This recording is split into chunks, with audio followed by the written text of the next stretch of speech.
Hey everyone, we're getting ready to head on a road trip. Why don't you come along? This will be fun.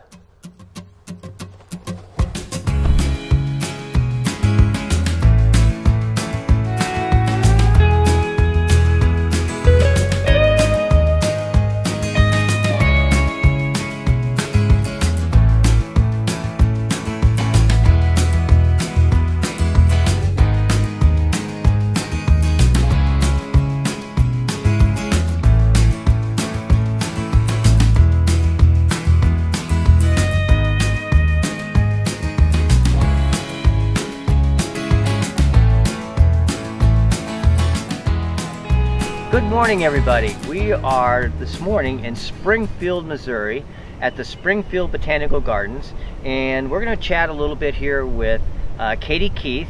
Katie is the volunteer coordinator here at the gardens, and you were telling me a little bit about the fact that the gardens really are maintained by volunteers. That's right. This land, well, this park has many names. So it started out with the Nathaniel Green Park, which is the top 59 acres that was excess land from the federal medical prison, which is just right north of us. So this was given back to the city in the late 70s, and it was at that time the superintendent in parks had seen a Japanese garden in Fort Worth, Texas. This idea of a Japanese stroll garden is where we really kind of started leading the charge as far as the parks department, and then we had all kinds of different volunteer groups that wanted to also make this kind of a botanical attraction. So master gardeners started building gardens, the Federated Garden Club started building gardens, the Lions Club added a history walk, the Gray Campbell Farmstead Association added historic buildings, and that's kind of how this top half of the park was developing for many years. And then in the late 90s, a gentleman named Major Close wanted to also make a botanical garden for Springfield. We didn't really have anything really solid as a botanical garden, so they started a Friends of the Garden group and purchased the lower half of the park, the Close Memorial section. So that's why you may see this 2400 South Scenic referred to as many different names, because there's many attractions here. And the Friends of the Garden group really kind of started developing more gardens and doing some of those things that botanical gardens do, like labeling plants and making it more something that you can really connect with our gardens and natural resources.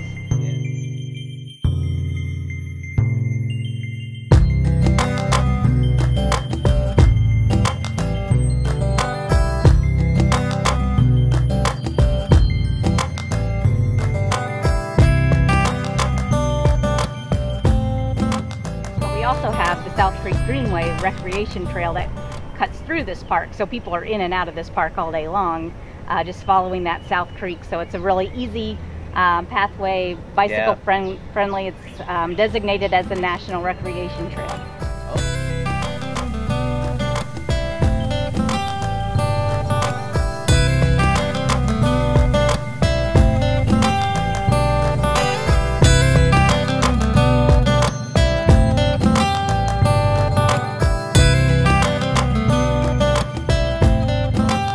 Standing here by kind of a grape exhibition, I guess you would call it, or you're getting ready to grow some grapes, and I'm a lover of wine, so tell me what's going on here. So Springfield, Missouri has several different universities, one of them being Missouri State, and they do have a strong viticulture or wine growing curriculum or research that's going on at the university. Who knew in Missouri, right? Well, it's Missouri actually does have, really did have a strong wine industry in the beginning, and then Prohibition had kind of curtailed a lot of that, but it was actually the Missouri grape that saved the wine industry when the great exploration, and we were trading plants between Europe and America, and we were, just as they have sent over things, invasive species and things like that. Well, we sent them a lice that was eating all their grapes, destroying the grapes in France. So that's kind of how the idea of grafting grapes came about.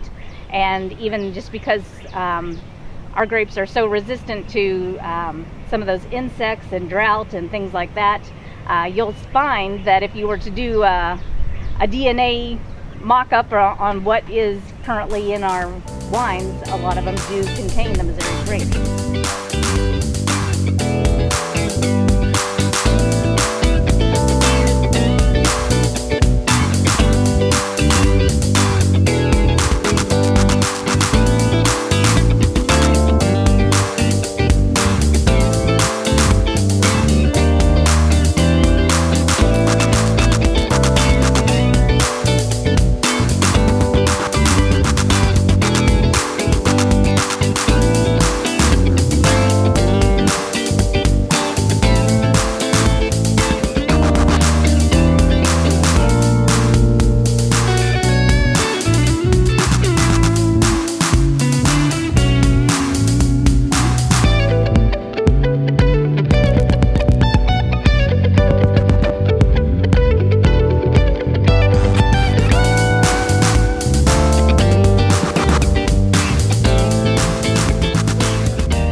Katie, thank you very much. Katie Keith, volunteer coordinator here at the Springfield Botanical Gardens. Katie, thanks so much for spending some time with us this morning and talking to us about the park.